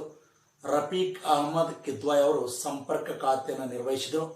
ಅದೇ ರೀತಿಯಾಗಿ ಗಾಡ್ಗಿಲ್ ಅವರು ಪ್ರಮುಖವಾಗಿ ಅವರು ಗಣಿ ಮತ್ತು ವಿದ್ಯುತ್ ಶಕ್ತಿ ಖಾತೆಯನ್ನು ನಿರ್ವಹಿಸಿರುವಂತಕ್ಕಂಥದ್ದು. ಇನ್ನು ಪ್ರಮುಖ ಖಾತೆಗಳು ಇಲ್ಲಿ ಬರ್ತಕ್ಕಂಥವನ್ನು ನೆನಪಿಡ್ರಿ. ಒಟ್ಟು 14 ಸಚಿವರುಗಳಿದ್ದರು. ಇನ್ನು ಈ ಸಂವಿಧಾನ ರಚನಾ ಸಭೆ ಮಾಡಿದಂಥ ಪ್ರಮುಖ ಇನ್ಯಾವ ಒಂದು ಕಾರ್ಯಗಳಂದ್ರೆ ಅದೇ ಭಾರತದ ರಾಷ್ಟ್ರಧ್ವಜ, ಭಾರತದ ರಾಷ್ಟ್ರಗೀತೆ, ಭಾರತ ರಾಷ್ಟ್ರ ಲಾಂಛನವನ್ನು ಕೂಡ ನಮ್ಮ ಸಂವಿಧಾನದಲ್ಲಿ ಅಳವಡಿಸಿಕೊಂಡಿತು ಅಂತಕ್ಕಂಥದ್ದು. ನೋಡಿ, ಅದು ಕೂಡ ಅತಿ ಹೆಚ್ಚಿನ ಪ್ರಶ್ನೆ ಕೇಳ್ತಾರೆ. ಇಲ್ಲಿ ಮೊದಲು ನಾವು ಭಾರತದ ರಾಷ್ಟ್ರಧ್ವಜ ನೋಡಿ, ಸಂವಿಧಾನ ರಚನಾ ಸಭೆಯು ಭಾರತದ ರಾಷ್ಟ್ರಧ್ವಜವನ್ನು ಎಂದು ಅಳವಡಿಸಿಕೊಂಡಿತ್ತಂದ್ರೆ ಜುಲೈ 22, 1947ರಲ್ಲಿ ಅಳವಡಿಸಿಕೊಂಡಿತು ಅಂತಕ್ಕಂಥದ್ದು. ಹಾಗಾದ್ರೆ ಇಲ್ಲಿ ರಾಷ್ಟ್ರಧ್ವಜವನ್ನು ವಿನ್ಯಾಸಗೊಳಿಸೋರು ಯಾರಂದ್ರೆ ಆಂಧ್ರ ಪ್ರದೇಶ ರಾಜ್ಯದ ಪಿಂಗಾಳಿ ವೆಂಕಯ್ಯ. ಹಾಗಾದ್ರೆ ಇಂತಹ ಭಾರತದ ರಾಷ್ಟ್ರಧ್ವಜವು ಆಯತಾಕಾರದಲ್ಲಿದೆ. ಇದು ಪ್ರಮುಖವಾಗಿ ರಾಷ್ಟ್ರಧ್ವಜವು ಪ್ರಮುಖವಾಗಿ ಮೇಲ್ಬಣ್ಣ ಯಾವುದಂದ್ರೆ ಕೇಸರಿ ಬಣ್ಣವನ್ನು ಹೊಂದಿದೆ, ಮಧ್ಯದಲ್ಲಿ ಬಿಳಿ ಬಣ್ಣ, ಇನ್ನು ಕೆಳಭಾಗದಲ್ಲಿ ಹಸಿರು ಬಣ್ಣ ಅಂತಕ್ಕಂಥದ್ದು. ಪರೀಕ್ಷೆ ದೃಷ್ಟಿಯಿಂದ ಇವುಗಳ ಸಂಕೇತ ಗೊತ್ತಿರಬೇಕು. ಕೇಸರಿ ಬಣ್ಣವು ಧೈರ್ಯ ಮತ್ತು ತ್ಯಾಗದ ಸಂಕೇತ. ಬಿಳಿಯು ಶಾಂತಿ ಮತ್ತು ಸ್ವಚ್ಛತೆಯ ಸಂಕೇತ. ಹಸಿರು ಬಣ್ಣವು ಇದು ಹಸಿರು ಮತ್ತು ಸಮೃದ್ಧಿಯ ಸಂಕೇತ ಅಂತಕ್ಕಂಥದ್ದು. ಈ ಒಂದು ರಾಷ್ಟ್ರಧ್ವಜದ ಮಧ್ಯದಲ್ಲಿ ನಮಗೆ ಅಶೋಕನ ಚಕ್ರ ಕಂಡು ಬರ್ತದೆ ಬಿಳಿಯ ಪಟ್ಟಿಯಲ್ಲಿ. ಹಾಗಾದರೆ ಈ ಅಶೋಕನ ಚಕ್ರವನ್ನು ಸಾರನಾಥ ಸ್ತಂಭದಿಂದ ಪಡೆಯಲಾಗಿದೆ. ಈ ಅಶೋಕನ ಚಕ್ರವು ನೀಲಿ ಬಣ್ಣದಾಗಿದ್ದು ಸರ್ವಧರ್ಮಗಳ ಸಂಕೇತವಾಗಿದೆ. ಹಾಗಾದರೆ ಈ ಒಂದು ಅಶೋಕ ಚಕ್ರದಲ್ಲಿ 24 ಕಡ್ಡಿಗಳು ಅಥವಾ ಅರಗುಗಳಿವೆ. ಈ 24 ಅರಗುಗಳು ಒಂದು ದಿನದ 24 ಗಂಟೆಗಳ ಸಮಯವನ್ನು ತೋರಿಸ್ತಕ್ಕಂಥದ್ದು. ಹೀಗೆ ಈ ರಾಷ್ಟ್ರಧ್ವಜದ ಒಂದು ಉದ್ದ ಅಗಲದ ಅನುಪಾತ ಎಷ್ಟಂದ್ರೆ 3:2. ಇದನ್ನು ಕೂಡ ಪ್ರಶ್ನೆ ಕೇಳ ನೆನಪಿಡ್ರಿ. ರಾಷ್ಟ್ರಧ್ವಜದ ಉದ್ದ ಅಗಲದ ಅನುಪಾತ ಎಷ್ಟಂದ್ರ 3:2. ಹಾಗಾದ್ರೆ ಈ ರಾಷ್ಟ್ರಧ್ವಜವನ್ನ ತಯಾರಿಸ್ತಕ್ಕಂಥವ್ರು ಭಾರತದ ಖಾದಿ ಮತ್ತು ಗ್ರಾಮೋದ್ಯೋಗ ಆಯೋಗದವರು. ಕರ್ನಾಟಕದಲ್ಲಿ ವಿಶೇಷವಾಗಿ ಈ ರಾಷ್ಟ್ರಧ್ವಜವನ್ನು ತಯಾರಿಸ್ತಕ್ಕಂಥ ಒಂದು ಪ್ರಸಿದ್ಧ ಸ್ಥಳ ಅದೇ ಯಾವುದಪ್ಪ ಅಂದ್ರೆ ಧಾರವಾಡ ಜಿಲ್ಲೆಯ ಹುಬ್ಬಳ್ಳಿಯ ಹತ್ತಿರದಲ್ಲಿ ಬರ್ತಕ್ಕಂಥ ಗರಗ್ ಗ್ರಾಮದಲ್ಲಿ ತಯಾರಿಸಲಾಗುತ್ತದೆ. ಈ ಒಂದು ರಾಷ್ಟ್ರಧ್ವಜವನ್ನು ಹತ್ತಿ ಅಥವಾ ರೇಷ್ಮೆ ಬಟ್ಟೆಯಿಂದ ತಯಾರಿಸಲಾಗುತ್ತದೆ. ರಾಷ್ಟ್ರಧ್ವಜಕ್ಕೆ ಸಂಬಂಧಪಟ್ಟಂತ ರಾಷ್ಟ್ರಧ್ವಜ ಸಂಹಿತೆ ಅಥವಾ ನ್ಯಾಷನಲ್ ಫ್ಲಾಗ್ ಕೋಡನ್ನು ಜನವರಿ 26, 2002ರಂದು ಜಾರಿಗೆ ತರಲಾಯಿತು. ಇದು ಕೂಡ ಪ್ರಶ್ನೆಗೆ ರಾಷ್ಟ್ರಧ್ವಜ ಸಂಹಿತೆ ಕರೀತಾರ. ಇಲ್ಲಿ ಇದು ಜುಲೈ 22, 1947 ಅಳವಡಿಸಿಕೊಳ್ಳಾಯಿತು. ಅದೇ ರೀತಿಯಾಗಿ ನಮ್ಮ ಭಾರತದ ರಾಷ್ಟ್ರಧ್ವಜದ ಕುರಿತು ನಮಗೆ ಪ್ರಶ್ನೆ ಕೇಳ್ತಾರೆ ನೋಡಿ. ಭಾರತದ ರಾಷ್ಟ್ರಗೀತೆ ಇದು ನಮ್ಮ ದೇಶದ ಅತ್ಯಂತ ಪ್ರಮುಖವಾದಂಥ ಐಕ್ಯತೆಯ ಸಂಕೇತ. ಭಾರತದ ರಾಷ್ಟ್ರಗೀತೆ ಇದನ್ನು ನಮ್ಮ ಸಂವಿಧಾನದಲ್ಲಿ ಅಳವಡಿಸಿಕೊಂಡಿದ್ದು ಜನವರಿ 24, 1950ರಲ್ಲಿ. ನೋಡಿ, ಭಾರತ ದೇಶದ ರಾಷ್ಟ್ರಗೀತೆಯನ್ನು ಬರೆದವರು ಅವರೇ ರಾಷ್ಟ್ರ ಕವಿ ಎಂದೇ ಖ್ಯಾತಿಯಾದಂಥ ರವೀಂದ್ರನಾಥ್ ಟ್ಯಾಗೋರ್ ಅವರು. ಇದು ಸಂಸ್ಕೃತ ಮಿಶ್ರಿತ ಬಂಗಾಳಿ ಭಾಷೆಯಲ್ಲಿರ್ತಕ್ಕಂಥದ್ದು. ರಾಷ್ಟ್ರ ಗೀತೆ ಜನಗಣಮನ ಇದು ಪ್ರಥಮವಾಗಿ ಇದನ್ನ ಎಂದು ಹಾಡಲಾಯ್ತಂದ್ರ ಇದು ಡಿಸೆಂಬರ್ 27, 1911ರಲ್ಲಿ ಇಂಗ್ಲೆಂಡಿನ ಚಕ್ರವರ್ತಿ ಜಾರ್ಜ್ 5 ಬಂದಂಥ ಸಮಯದಲ್ಲಿ ಇದನ್ನು ಹಾಡಲಾಯಿತು ಅಂತಕ್ಕಂಥದ್ದು. ಇದು 1911ರಲ್ಲಿ ನಡೆದಂಥ ಕಲಕತ್ತಾ ಕಾಂಗ್ರೆಸ್ ಅಧಿವೇಶನದಲ್ಲಿ ಹಾಡಲಾಯಿತು. ಆ ಕಾಂಗ್ರೆಸ್ ಅಧಿವೇಶನದ ಅಧ್ಯಕ್ಷತೆಯನ್ನು ವಹಿಸಿದವರು ಯಾರಪ್ಪ ಅಂದ್ರೆ BN ಧರ್ ಅಂತಕ್ಕಂಥವ್ರು. ಹಾಗಾದ್ರೆ ಇಲ್ಲಿ ವಿಶೇಷವಾಗಿ ಈ ರಾಷ್ಟ್ರಗೀತೆಯನ್ನು ಪ್ರಥಮವಾಗಿ ವೈಯಕ್ತಿಕವಾಗಿ ಹಾಡಿದವರು ಯಾರಪ್ಪ ಅಂದ್ರೆ ಸರಳಾ ದೇವಿ. ಹಾಗಾದ್ರೆ ಈ ರಾಷ್ಟ್ರಗೀತೆಯನ್ನ ಉರ್ದು ಮತ್ತು ಹಿಂದಿ ಭಾಷೆಗೆ ಭಾಷಾಂತರಿಸಿದ ವ್ಯಕ್ತಿ ಯಾರಂದ್ರ ಅಬೀದ್ ಅಲಿ. ಹಾಗಾದ್ರೆ ಈ ರಾಷ್ಟ್ರಗೀತೆಯನ್ನ ಇದನ್ನ ಇಂಗ್ಲಿಷ್ ಭಾಷೆಗೆ ಭಾಷಾಂತರಿಸಿದವರು ಯಾರಂದ್ರ ರವೀಂದ್ರನಾಥ್ ಅವರು. ಇಲ್ಲಿ ಪ್ರಮುಖವಾಗಿ ಮಾರ್ಗ್ರೆಟ್ ಕಜಿನ್ ಅವರ ಜೊತೆಗೂಡಿ ರಾಷ್ಟ್ರಗೀತೆಯನ್ನ ಇಂಗ್ಲಿಷ್ ಭಾಷೆಗೆ ಭಾಷಾಂತರಿಸಿದರು. ಅದು ಆಂಧ್ರ ಪ್ರದೇಶದ ಮದನಪಲ್ಲಿ ಎಂಬ ಸ್ಥಳದಲ್ಲಿ. ಹಾಗಾದ್ರೆ ಈ ರಾಷ್ಟ್ರಗೀತೆ ಒಟ್ಟು ಎಷ್ಟು ಸಾಲುಗಳನ್ನು ಒಳಗೊಂಡಿದೆ ಅಂದ್ರ 13 ಸಾಲುಗಳು. ಹಾಗಾದರೆ ರಾಷ್ಟ್ರಗೀತೆಯನ್ನು ಹಾಡಲು ತೆಗೆದುಕೊಳ್ಳುವ ಸಮಯ 52 ಸೆಕೆಂಡ್. ಹಾಗಾದರೆ ಕೆಲವು ಸಂದರ್ಭಗಳಲ್ಲಿ ಇದನ್ನು ಮೇಲಿನ ಪ್ಯಾರ ಮತ್ತು ಕೆಳಗಿನ ಪ್ಯಾರ ಅಂದ್ರೆ ಮೇಲಿನ ಚರಣ ಮತ್ತು ಕೆಳಗಿನ ಚರಣ ಮಾತ್ರ ಹಾಡಲಾಗ್ತದೆ. ಅವಾಗ ಹಾಡುವಾಗ ತೆಗೆದುಕೊಳ್ಳುವ ಸಮಯ ಎಷ್ಟಪ್ಪ ಅಂದ್ರೆ 20 ಸೆಕೆಂಡ್ ಅಂತಕ್ಕಂಥದ್ದು. ಈ ರಾಷ್ಟ್ರಗೀತೆ ವಿಶೇಷವಾಗಿ ಭಾರತದಲ್ಲಿ ಇದು ನಮ್ಮ ದೇಶದ ಒಂದು ಸಂಕೇತವಾಗಿದೆ. ಇಂತಹ ರಾಷ್ಟ್ರಗೀತೆ ಬರೆದವರು ಯಾರಪ್ಪ ಅಂದ್ರೆ ರವೀಂದ್ರನಾಥ್ ಟ್ಯಾಗೋರ್ ಅವರು. ಒತ್ತರಲ್ಲಿ 2 ದೇಶಗಳಿಗೆ ರಾಷ್ಟ್ರಗೀತೆಯನ್ನು ಬರೆದಂಥವ್ರು ಯಾರಪ್ಪ ಅಂದ್ರೆ ಇವರೇ ನಮ್ಮ ರವೀಂದ್ರನಾಥ್ ಟ್ಯಾಗೋರ್ ಅವರು. ಬಾಂಗ್ಲಾದೇಶವು ಕೂಡ ರವೀಂದ್ರನಾಥ್ ಟ್ಯಾಗೋರ್ ಅವರು ಬರೆದಂಥ ಅಮರ ಸೋನಾರ ಬಾಂಗ್ಲಾ ಎಂಬ ರಾಷ್ಟ್ರಗೀತೆಯನ್ನು ಅಳವಡಿಸಿಕೊಂಡಿತ್ತು 1971ರಲ್ಲಿ ಅಂತಕ್ಕಂಥದ್ದು. ಇದು ರಾಷ್ಟ್ರಗೀತೆಗೆ ಸಂಬಂಧಪಟ್ಟಂತ ಪ್ರಮುಖ ಅಂಶಗಳು ತಮ್ಗೆ ಗೊತ್ತಿರಲಿ. ನೋಡಿ ರವೀಂದ್ರನಾಥ್ ಟ್ಯಾಗೋರ್ ಅವರು ಮಹಾತ್ಮ ಗಾಂಧೀಜಿಯವರಿಗೆ ಮಹಾತ್ಮ ಎಂದು ಕರೆದರು. ಅದೇ ರೀತಿ ಇಂದಿರಾ ಗಾಂಧಿ ಅವರಿಗೆ ಪ್ರಿಯದರ್ಶಿನಿ ಎಂದು ಕರೆದರು. ಈ ರಾಷ್ಟ್ರಗೀತೆಯು ಮೊಟ್ಟ ಮೊದಲ ಬಾರಿಗೆ ತತ್ವಬೋಧಿನಿ ಎಂಬ ಪತ್ರಿಕೆಯಲ್ಲಿ ಪ್ರಕಟವಾಯಿತು. ಇಡೀ ಏಷ್ಯಾ ಖಂಡದಲ್ಲಿಯೇ ಮೊಟ್ಟ ಮೊದಲು ನೊಬೆಲ್ ಪ್ರಶಸ್ತಿ ಪಡೆದಂಥ ವ್ಯಕ್ತಿ ಭಾರತದ ಹೆಮ್ಮೆಯ ಕವಿ ಅವರೇ ರವೀಂದ್ರನಾಥ್ ಟ್ಯಾಗೋರ್ ಅವರು. ಗೊತ್ತಿರಲಿ, ಏಷ್ಯಾ ಖಂಡದಲ್ಲಿ ಮೊದಲ ಬಾರಿಗೆ ನೊಬೆಲ್ ಪ್ರಶಸ್ತಿ ಪಡೆದ ವಿಜ್ಞಾನಿ ಯಾರಂದ್ರೆ ಸರ್ ಸಿ ವಿ ರಾಮನ್ ರವರು. ಬೆಳಕಿನ ಚದುರುವಿಕೆ ಸಲುವಾಗಿ ಅಥವಾ ಬೆಳಕಿನ ಚದುರುವಿಕೆ ಪರಿಣಾಮ ಕರಿತೀವಲ್ಲ ಅದಕ್ಕೆ ಪಡೆದರು ಅಂತಕ್ಕಂಥದ್ದು. ಇನ್ನು ನಾವು ರಾಷ್ಟ್ರಗೀತೆ ಆದ ತಕ್ಷಣ ಪ್ರಮುಖವಾಗಿ ರಾಷ್ಟ್ರೀಯ ಹಾಡು ಅದರ ಬಗ್ಗೆ ಪ್ರಶ್ನೆ ಕೇಳ್ತಾನೆ. ರಾಷ್ಟ್ರೀಯ ಲಾಂಛನದ ಕುರಿತು ಕೂಡ ಪ್ರಶ್ನೆ ಕೇಳ್ತಾನೆ. ಅದು ಭಾರತದ ವಿಶೇಷ ಅಂಶಗಳು ಕೂಡ ಪ್ರಶ್ನೆ ಕೇಳ್ತಾನೆ. ಕೆಲವೊಂದು ನಿಮ್ಗೆ ಗೊತ್ತಿರಬೇಕು. ಇವಾಗ ನೋಡಿ, ರಾಷ್ಟ್ರೀಯ ಹಾಡು ರಾಷ್ಟ್ರೀಯ ಹಾಡು ಇದನ್ನು ಬರೆದವರು ಯಾವುದು ಅಂದ್ರೆ ವಂದೇ ಮಾತರಂ ಅನ್ನ ಇದು ಬಂಕಿಂಚಂದ್ರ ಚಟರ್ಜಿಯವರು ಬರೆದ ಆನಂದ ಮಠ ಎಂಬ ಗ್ರಂಥದಿಂದ ಇದನ್ನು ತೆಗೆದುಕೊಳ್ಳಲಾಗಿದೆ. ಹಾಗಾದರೆ ಆನಂದ ಮಠ ಎಂಬ ಗ್ರಂಥವನ್ನು 1882ರಲ್ಲಿ ಈ ಕಾದಂಬರಿಯನ್ನು ಬಂಕಿಂಚಂದ್ರ ಚಟರ್ಜಿಯವರು ಬರೆದರು ಅಂತಕ್ಕಂಥದ್ದು. 1896ರಲ್ಲಿ ವಂದೇ ಮಾತರಮ್ಮನ್ನು ಮೊದಲ ಬಾರಿಗೆ ರವೀಂದ್ರನಾಥ್ ಟ್ಯಾಗೋರ್ ಅವರು ಇದನ್ನು ಹಾಡಿದರು. ಇದು ರಾಷ್ಟ್ರೀಯ ಹಾಡು ಬಗ್ಗೆ ತಮಗೆ ಗೊತ್ತಿರಲಿ. ಇನ್ನು ಪ್ರಮುಖವಾಗಿ ಪ್ರಶ್ನೆ ಕೇಳ್ತಕ್ಕಂಥದ್ದು ರಾಷ್ಟ್ರೀಯ ಲಾಂಛನ. ನೋಡಿ, ರಾಷ್ಟ್ರೀಯ ಲಾಂಛನ ಇದ್ರ ಕೂಡ ಕುರಿತು ಪ್ರಶ್ನೆ ಕೇಳ್ತಾನೆ. ರಾಷ್ಟ್ರೀಯ ಲಾಂಛನವನ್ನು ನಮ್ಮ ಸಂವಿಧಾನದಲ್ಲಿ ಅಳವಡಿಸಿಕೊಂಡದ್ದು ಜನವರಿ 26, 1950ರಲ್ಲಿ. ಈ ರಾಷ್ಟ್ರೀಯ ಹಾಡನ್ನು ಅಳವಡಿಸಿಕೊಂಡದ್ದು ಅಂತಂದ್ರೆ ಜನವರಿ 24, 1950 ಗೊತ್ತಿರಲಿ. ರಾಷ್ಟ್ರಗೀತೆ ಮತ್ತು ರಾಷ್ಟ್ರಧ್ವಜ ಎರಡನ್ನು ಜನವರಿ 24, 1950ರಲ್ಲಿ ಅಳವಡಿಸಿಕೊಳ್ಳಾಯಿತು. ಬಟ್ ರಾಷ್ಟ್ರೀಯ ಲಾಂಛನವನ್ನು ಜನವರಿ 26, 1950ರಂದು ಅಳವಡಿಸಿಕೊಳ್ಳಲಾಯಿತು. ಹಾಗಾದ್ರೆ ರಾಷ್ಟ್ರೀಯ ಲಾಂಛನವನ್ನು ಅಶೋಕನ ಸಾರನಾಥ ಸ್ತಂಭದ ಒಂದು ಬೋಧಿಗೆಯಿಂದ ಇದನ್ನು ಪಡೆಯಲಾಗಿದೆ. ಹಾಗಾದರೆ ಈ ರಾಷ್ಟ್ರೀಯ ಲಾಂಛನದಲ್ಲಿ ವಿಶೇಷವಾಗಿ 4 ಮುಖಗಳ ಸಿಂಹಗಳು ಮತ್ತು ಅದೇ ರೀತಿ ಆನೆ, ಕುದುರೆ, ಗೂಳಿಯ ಚಿತ್ರಗಳು ಇದರಲ್ಲಿ ಕೆತ್ತನೆಯಾಗಿವೆ. ಇಲ್ಲಿ 4 ಸಿಂಹಗಳ ಮುಖಗಳಿದ್ದರೂ ಕೂಡ ನಮಗೆ 3 ಮುಖಗಳು ಮಾತ್ರ ಕಾಣ್ತವೆ. ಯಾಕಂದ್ರೆ ಒಂದು ಸಿಂಹದ ಮುಖ ಹಿಂಬದಿಯಲ್ಲಿದೆ. ಈ 4 ಸಿಂಹಗಳ ಒಂದು ಪೀಠದ ಕೆಳಭಾಗದಲ್ಲಿ ಬಲಭಾಗಕ್ಕೆ ಗೂಳಿ, ಎಡಭಾಗಕ್ಕೆ ಕುದುರೆ ಚಿತ್ರ, ಆಮೇಲೆ ಮಧ್ಯದಲ್ಲಿ ಅಶೋಕನ ಚಕ್ರವನ್ನು ಕೆತ್ತಲಾಗಿದೆ ಅಂತಕ್ಕಂಥದ್ದು. ಇಲ್ಲಿ ಕಮಲದ ಚಿತ್ರವು ಕೂಡ ಕಂಡು ಬರ್ತದೆ. ಹಾಗಾದರೆ ಈ ರಾಷ್ಟ್ರ ಲಾಂಛನದ ಒಂದು ಇಲ್ಲಿ ಪೀಠದ ಕೆಳಭಾಗದಲ್ಲಿ ಮಂಡೂಕ ಉಪನಿಷತ್ತಿನಿಂದ ಆಯ್ಕೆ ಮಾಡಿಕೊಂಡಂಥ ಸತ್ಯಮೇವ ಜಯತೆ ಇದನ್ನ ದೇವನಾಗರಿ ಲಿಪಿಯಲ್ಲಿ ಕೆತ್ತನೆ ಮಾಡಲಾಗಿದೆ. ಇದು ರಾಷ್ಟ್ರೀಯ ಲಾಂಛನಕ್ಕೆ ಸಂಬಂಧಪಟ್ಟಂತೆ ನಿಮ್ಗೆ ಗೊತ್ತಿರಲಿ. ಇನ್ನು ಈ ಪರೀಕ್ಷಾ ದೃಷ್ಟಿಯಿಂದ ನಿಮಗೆ ಪ್ರಶ್ನೆ ಕೇಳ್ತಾನೆ. ವೈಷ್ಣವೋ ಜನತೋ ತೆನರೆ ಕಹಿ ಇದನ್ನು ಯಾರು ಬರೆದ್ರಪ್ಪ ಅಂದ್ರೆ ಇದನ್ನು ಗುಜರಾತ್ ಭಾಷೆಯಲ್ಲಿ ಇದನ್ನು ನರಸಿಂಹ ಮೆಹ್ತಾರವರು ಬರೆದರು ಅಂತಕ್ಕಂಥದ್ದು.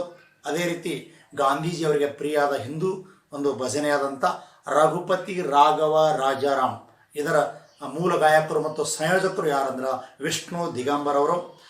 ಈ ರಘುಪತಿ ರಾಘವ ರಾಜಾರಾಮನ್ನ ಮಹಾತ್ಮ ಗಾಂಧೀಜಿಯವರು ಉಪ್ಪಿನ ಸತ್ಯಾಗ್ರಹದಲ್ಲಿ 1930 ಮಾರ್ಚ್ 12ಕ್ಕೆ ಉಪ್ಪಿನ ಸತ್ಯಾಗ್ರಹ ಪ್ರಾರಂಭ ಆಯ್ತಲ್ಲ ಅಂತಹ ಸಂದರ್ಭದಲ್ಲಿ ಇದನ್ನು ಹಾಡಿದರು ಅಂತಕ್ಕಂಥದ್ದು. ಅದೇ ರೀತಿ ನಮ್ಮ ರಾಷ್ಟ್ರೀಯ ಕ್ಯಾಲೆಂಡರ್ ಅನ್ನ ಯಾವುದಪ್ಪ ಅಂದ್ರೆ ಶಕ ಕ್ಯಾಲೆಂಡರ್ ಅಥವಾ ಶಕ ಪಂಚಾಂಗ ಅಂತ ಏನು ಕರಿತೇವೆ ನೋಡ್ರಿ. ಇದು ವಿಶೇಷವಾಗಿ ಈ ಶಕ ಕ್ಯಾಲೆಂಡರ್ ರಚನೆ ಮಾಡುವಂಥ ಸಂದರ್ಭದಲ್ಲಿ ಮೇಘಾನಂದ್ ಸಹ ಅವರ ನೇತೃತ್ವದಲ್ಲಿ ಒಂದು ಸಮಿತಿಯನ್ನು ನೇಮಕ ಮಾಡಲಾಗಿತ್ತು. ಈ ಶಕ ಕ್ಯಾಲೆಂಡರ್ ಪ್ರಕಾರ ಈ ಮೊದಲ ತಿಂಗಳು ಅಥವಾ ಮೊದಲ ಮಾಸ ಯಾವುದಪ್ಪ ಅಂದ್ರೆ ಚೈತ್ರ ಮಾಸ, ಕೊನೆ ತಿಂಗಳು ಯಾವುದಪ್ಪ ಅಂದ್ರೆ ಪಾಲ್ಗುಣ ಮಾಸ ಅಂತಕ್ಕಂಥದ್ದು ಗೊತ್ತಿರಲಿ. ಚೈತ್ರ ಮಾಸವು ಮಾರ್ಚ್ 22ರಿಂದ ಪ್ರಾರಂಭ ಆಗ್ತದೆ. ಒಂದು ವೇಳೆ ಅಧಿಕ ವರ್ಷವಿದ್ದರೆ ಮಾರ್ಚ್ 21ರಿಂದ ಪ್ರಾರಂಭ ಆಗ್ತದೆ, ಅದು ಕೂಡ ಗೊತ್ತಿರಲಿ. ಇನ್ನು ಸಾರೆ ಜಹಾನ್ ಸೆ ಅಚ್ಚಾ ಇದಂತ ರಾಷ್ಟ್ರೀಯ ಭಕ್ತಿ ಗೀತೆಯನ್ನು ಬರೆದವ್ರು ಯಾರಂದ್ರೆ ಮಹಮ್ಮದ್ ಇಕ್ಬಾಲ್ ಅಂತಕ್ಕಂಥವ್ರು. ಹಾಗೆಯೇ ಭಾರತದ ವಿಶೇಷತೆ ಬಗ್ಗೆ ಗೊತ್ತಿರಲಿ.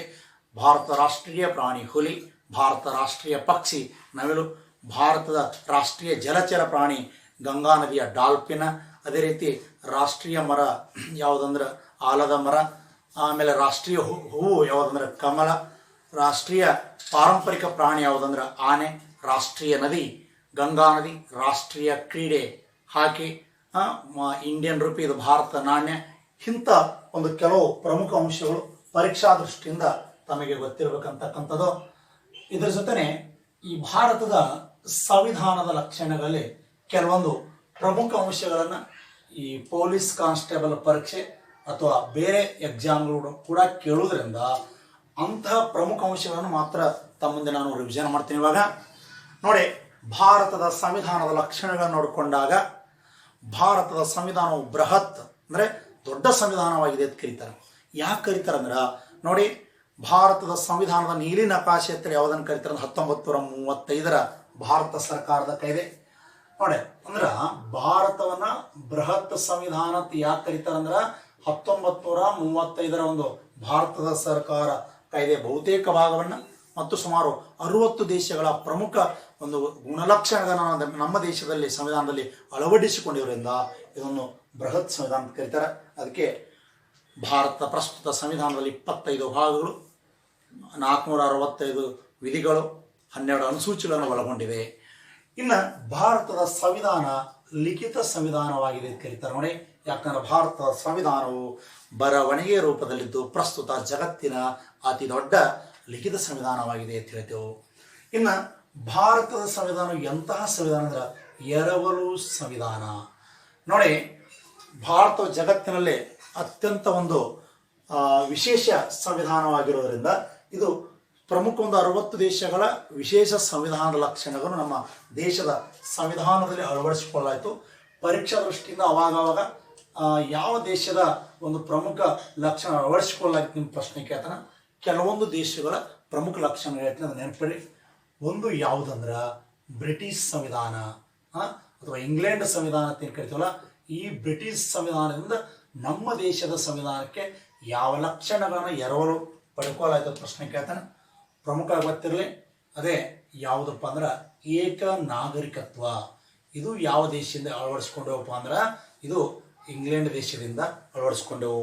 ಇದು ಬಹಳ ಸಲ ಪ್ರಶ್ನೆ ಕೇಳ್ತಾನೆ. ಇದ್ರ ಬಿಟ್ಟು ಇದೇ ಬ್ರಿಟಿಷ್ ಸಂವಿಧಾನದಲ್ಲಿ ಪ್ರಮುಖವಾಗಿ ಬರ್ತಕ್ಕಂಥದ್ದು ಯಾವುದಂದ್ರೆ ಸಂಸದೀಯ ಪದ್ಧತಿ, ಪಾರ್ಲಿಮೆಂಟರ್ ಅಂತ. ಇದನ್ನು ಕೂಡ ಯಾವ ದೇಶದಿಂದ ಅಳವಡಿಸ್ಕೊಳ್ಳಾಯ್ತಪ್ಪ ಅಂದ್ರೆ ಇಂಗ್ಲೆಂಡ್.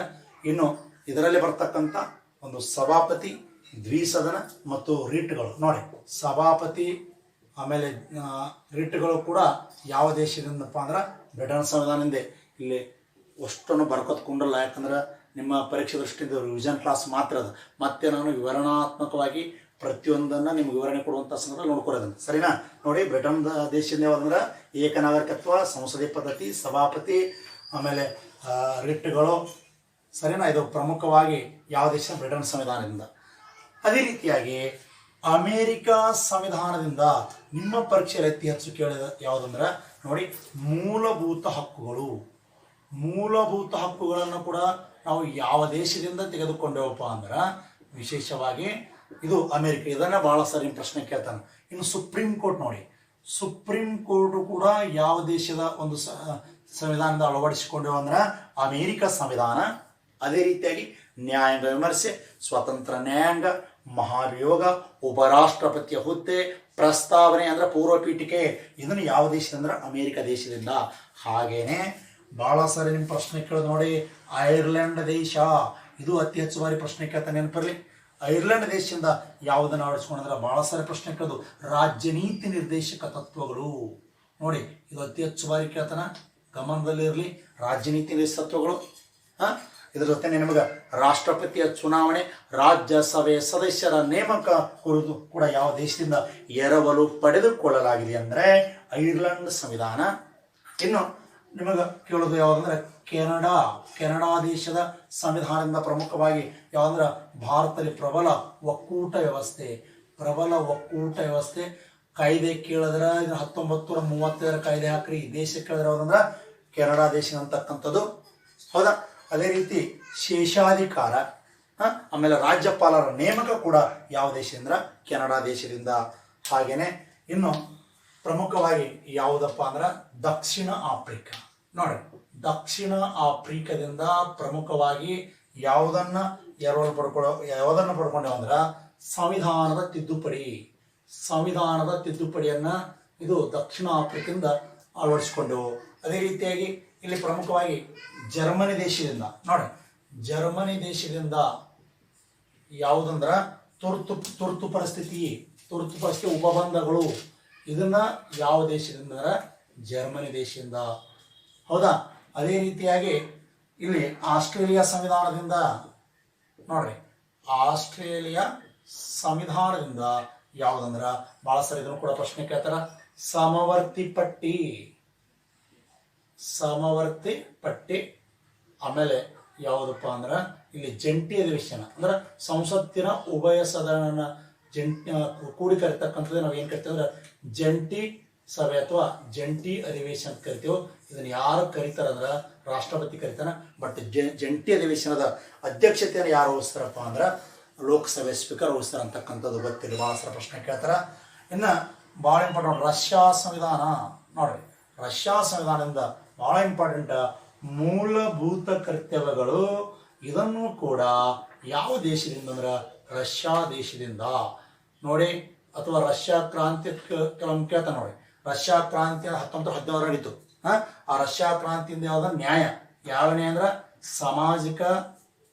ಸಾಮಾಜಿಕ ಆರ್ಥಿಕ ರಾಜಕೀಯ ನ್ಯಾಯ, ಇವುಗಳನ್ನು ಕೂಡ ರಷ್ಯಾ ಸಂವಿಧಾನ ಅಥವಾ ರಷ್ಯಾ ಕ್ರಾಂತಿ ಅಂತ ಕರೀತಾರೆ. ಇದರಿಂದ ತೆಗೆದುಕೊಳ್ಳಾಯ್ತು. ಹೌದಾ? ಅದೇ ರೀತಿಯಾಗಿ ನಿಮ್ಗೆ ಬಹಳ ಸಾರಿ ಪ್ರಶ್ನೆ ಕೇಳ್ತಕ್ಕಂಥದ್ದು ಯಾವ್ದಪ್ಪ ಫ್ರಾನ್ಸ್ ಅಥವಾ ಫ್ರೆಂಚ್ ಸಂವಿಧಾನದಿಂದ ಅಥವಾ ಫ್ರೆಂಚ್ ಕ್ರಾಂತಿ ಅಂತ ಕರಿತಾವ್ರಿ.